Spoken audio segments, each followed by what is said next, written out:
Saludos, bienvenidos a todas las personas que siempre nos acompañan en todas estas publicaciones que hacemos desde Astrea Consultores y Asesores Legales y Económicos. Seguimos con nuestra serie Desmitificando la Economía y hoy día vamos a hablar de un tema que es bastante importante, es muy importante en economía y que se ha usado muchas veces desde un punto de vista político con el fin de tratar de convencer, ¿no?, de que algo está bien o usarlo también para decir que algo está mal, pero sin un mayor sustento. Hoy día vamos a tratar el tema justamente de la inflación. ¿Pero qué es la inflación? ¿Por qué se habla tanto de la inflación? ¿Qué tiene en particular esto? Bueno, la inflación realmente es el incremento sostenido del nivel general de precios. ¿Qué es lo que quiere decir entonces? Es cuando de manera sostenida se mantiene, van subiendo los precios. Tenemos inflación cuando suben, ¿no?, y se van incrementando los precios. Cuando tenemos en un periodo de tiempo vamos viendo cómo van subiendo los precios de varios productos, no solamente es de uno, sino que va subiendo en general, ¿no? Y esta inflación, ¿cómo se calcula? Cuando hablamos de inflación, siempre vemos que se publican indicadores, ¿no? Dicen inflación, subió el 2%, el 3%, el 0, algo por ciento. Pues bueno, la inflación se calcula a partir de una canasta familiar. En el caso del Ecuador, se realiza, ¿no?, cada 10 años, sin embargo siempre se retrasa por falta de fondos, una actualización de lo que es la encuesta nacional de ingresos y gastos de hogares. Dentro de esta encuesta, lo que se hace es se establece en qué gastan los hogares, un hogar promedio, qué características tiene ese hogar promedio, es decir, cuántas personas lo conforman, cuántos son adultos, cuántos son menores, cuántos son las personas dependientes de ese hogar, cuántos generan ingresos y esos ingresos a qué los destinan, es decir, cuánto gasta ese hogar en promedio en lo que tiene que ser, por ejemplo, alimentos, ¿no? Y dentro de esos alimentos lo podemos ir dividiendo. Cuánto gasta en arroz, en azúcar, en harina, en verduras, ¿no? Puede ser en guineo, en frutas, ¿no? En guineos, puede ser manzanas, igual en proteínas, en lo que tiene que ver con carne, pescado, carne de pollo, huevos. Todos esos productos, una parte como alimentos, pero también lo que se gasta en vivienda, lo que se gasta en transporte, lo que se gasta en vestimenta, en educación, en salud, sí, en recreación, entre otros rubros. Todos esos elementos forman parte de lo que se conoce como una canasta, ¿no? Hay una canasta. Si bien hay una canasta familiar, que es la que vamos viendo cómo se va incrementando los precios, obviamente se genera con toda esta encuesta una canasta que distribuye, ¿no?, el consumo que se tiene y le asigna una participación o un peso a cada uno de los productos. Entonces el guineo tiene un peso, el arroz tiene un peso, el pasaje de bus tiene un peso en esa canasta.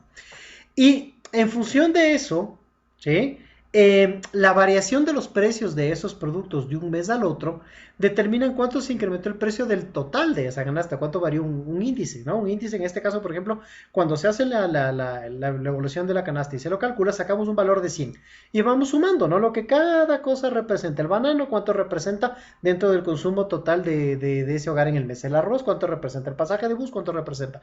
La recreación, cuánto representa. Cada cosa vamos viendo cuánto representa. Y con eso, la variación del precio de ese producto, vemos cuánto impacta en la canasta. Obviamente, tenemos ese valor de 100 que puede pasar si vamos incrementando, ¿no?, los valores en función del peso que tienen cada uno de esos productos, van variando de un mes a otro. En ese caso, la variación de un mes al otro de ese índice, del índice de precios al consumidor en este caso, es lo que se conoce como la inflación mensual.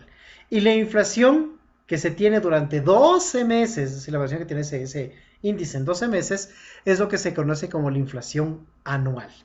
Así se calcula la inflación, ¿no? Lo traté de explicar lo más simple posible, pero si hay alguna inquietud, algún tema, bueno, en Astrea siempre podemos responderla. Pero ¿para qué nos sirve? Con esto nosotros podemos ver hacia dónde está yendo, qué es lo que está pasando con los precios. Y si estamos manejando un proyecto, una empresa, nuestros presupuestos, la planificación estratégica que ya se empieza a manejar desde estas épocas, pues lo que estamos viendo es cómo nos puede afectar para el próximo año. ¿Qué es lo que tenemos que tomar en cuenta? ¿Cuánto puede incidir? ¿Qué expectativas debemos tener y cómo tenemos que anticiparnos? ¿La inflación va a ser o no un problema? ¿Y la inflación en qué productos puede ser o no un problema? Por eso es importante y siempre dentro de los análisis que nosotros presentamos, pues lo incluimos. Esa es la razón por la que está presente. ¿Y cómo se genera la inflación? Aquí también vamos a entrar en un punto que es importante y nos va a permitir entender muchas veces cómo se manipula la cifra, ¿no? Bueno, la inflación se genera porque hay una inflación por demanda. ¿Qué quiere decir inflación por demanda? Voy a tratar de hacer un ejemplo súper sencillo, ¿no? ¿Qué sucede cuando todos queremos comprar un producto? ¿No? Algo nos encanta, algo nos gusta muchísimo, ¿sí? A veces hasta por especulación, por ejemplo, hay escasez de gas, entonces, ¿qué es lo que hacen los distribuidores de gas? Pues, y lo han hecho históricamente, antes de la dolarización también en el Ecuador, pues sube el precio porque todos quieren gas. Ah, usted me paga más, perfecto, entonces le vendo a usted. ¿Sí? En un mundo en el que hay escasez, si hay un producto que hay poco y hay muchísima demanda, todo el mundo quiere comprar, esas personas que lo quieren comprar van a estar dispuestos a pagar más. Y esa misma norma, ¿no? La ley de oferta y demanda, pues se aplica si voy a comprar pan y todo el mundo quiere ese pan, se aplica en el tema de las acciones, en la bolsa de valores, se aplica en el oro, ahora que se habla tanto de bitcoins, también las criptomonedas, pues claro, depende muchísimo de lo que es la demanda, ¿no? Oferta y demanda. Pues desde el punto de vista de demanda, si todo el mundo quiere algo, pues el precio de eso va a subir. Y también sucede con el tipo de cambio de las monedas, por ejemplo. Antes de que el Ecuador entre en dolarización, ¿qué es lo que pasaba? Nadie quería sucres, todo el mundo quería dólares. Todo el mundo quería vender, vender, vender sucres y comprar, comprar, comprar dólares. Si yo quiero comprar dólares, comprar dólares, comprar dólares y todo el mundo quiere comprar dólares con sucres, el sucre va a valer menos. ¿Por qué? Porque todos van a tener que pagar cada vez más sucres para comprar dólares. Y esa es una de las varias cosas que sucedieron, ¿no? Pero ahí se puede explicar. Eso es inflación por demanda. Luego tenemos inflación por oferta. ¿Qué es la inflación por oferta? La inflación por oferta es cuando suben los precios de los productos, de los bienes y servicios que queremos comprar. ¿Por qué pueden subir? Bueno, hay varios temas, especulación es uno, pero también si suben los costos de producción. ¿Qué pasa si sube el costo de producción del trigo? En el Ecuador casi no producimos trigo.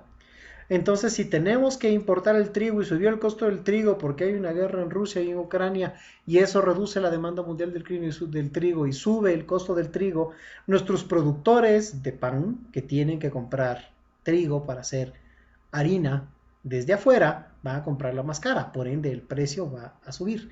Y eso aplica al pan, las galletas, las tostadas, las pizzas, cualquier cosa que necesite harina de trigo. Lo mismo pasa con el aceite de palma, que ya ha venido subiendo hace algún tiempo.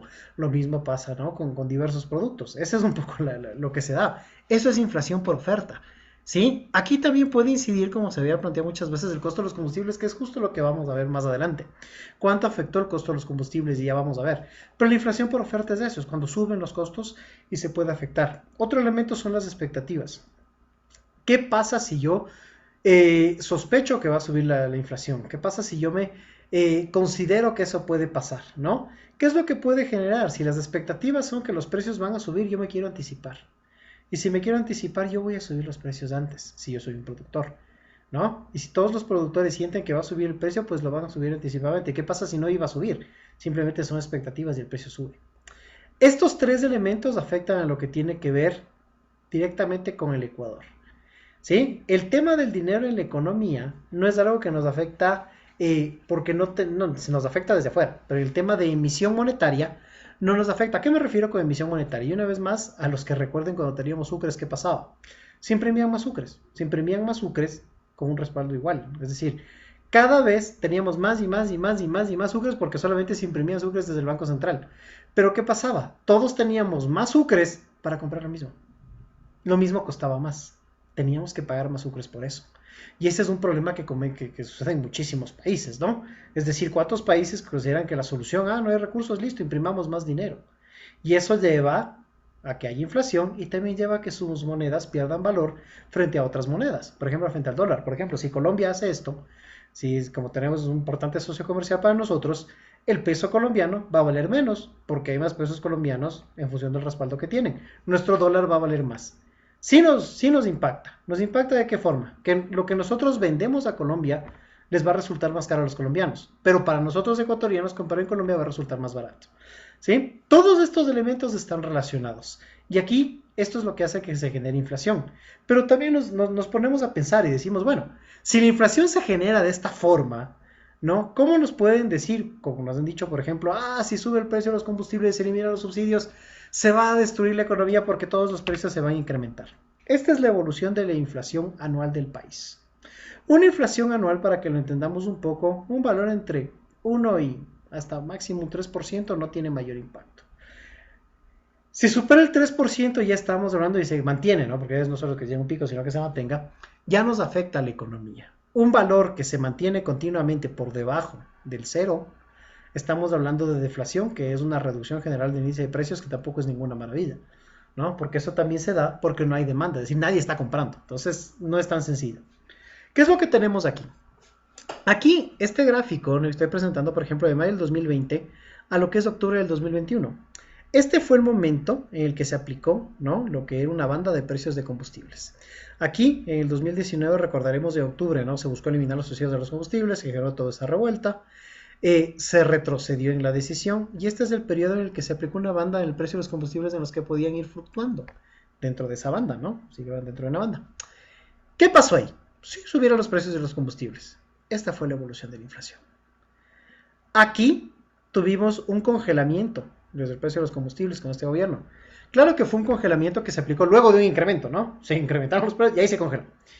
Y eso, tuvimos inflación, pero esa inflación no fue por el precio de los combustibles, porque aquí no la tuvimos a pesar de que se incrementó. Esta inflación fue a nivel mundial. A nivel mundial hubo inflación, claro que hubo inflación. ¿Se dio un incremento en el precio del petróleo? Sí. ¿Se dio un incremento en el precio del trigo? Se dio la guerra también, ¿no?, entre Rusia y Ucrania, que también incidió acá. Entonces, son varios aspectos que fueron incidiendo en el incremento, sobre todo, de los precios de las materias primas. ¿Sí? En el tema de los combustibles hay que entender un tema, esto sí se ha analizado y se ha presentado, ¿no?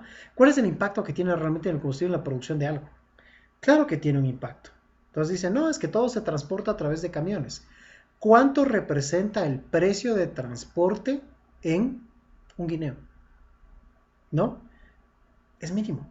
¿Sí? Ese es un poco el tema. Si compramos un racimo de guineo, el precio no varió, sí puede variar, pero no es que el combustible es el único factor que hay que tomar en cuenta cuando se hace transporte.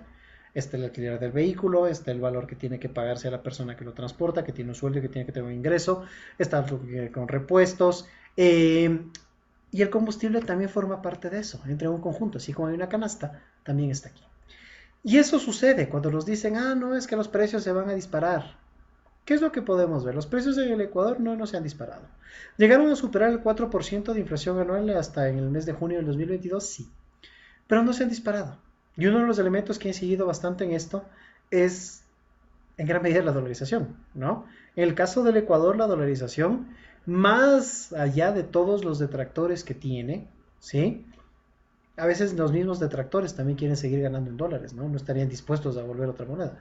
Entonces, es uno de los temas en los que en el Ecuador hay una convicción, hay una satisfacción, y esto nos ha permitido, ¿no?, tener esta evolución. Quienes recordamos el tiempo cuando manejábamos sucres, obviamente sabíamos los meses en los que teníamos inflación.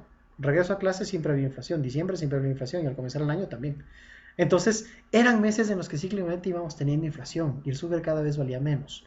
Una política adecuada y un manejo adecuado de las finanzas del país obviamente hubiera favorecido el manejo del sucre y podíamos seguir teniendo moneda. No quiere decir que no hay que traer una moneda propia. Sin embargo, si no hubo un manejo responsable, pues la dolarización nos ha permitido esto y la dolarización finalmente sí es popular en el caso del Ecuador, entonces es difícil salir de ella en estas circunstancias. Esto es la inflación, así se calcula, así se presenta. Y siempre es importante ver cuando se mencionan diversos comentarios, sea en medios, en redes sociales, pues tener una visión un poco más crítica que nos permita comprender más. Desde Astrea Consultores y Asesores Legales y Económicos, siempre es un gusto presentar esta información. Y si alguien pues quiere conocer más o necesita algún informe de análisis económico, también de estudios de mercado o temas legales, pues como siempre estamos a las órdenes. Agradecemos siempre a todas las personas que nos acompañan y será hasta una próxima ocasión.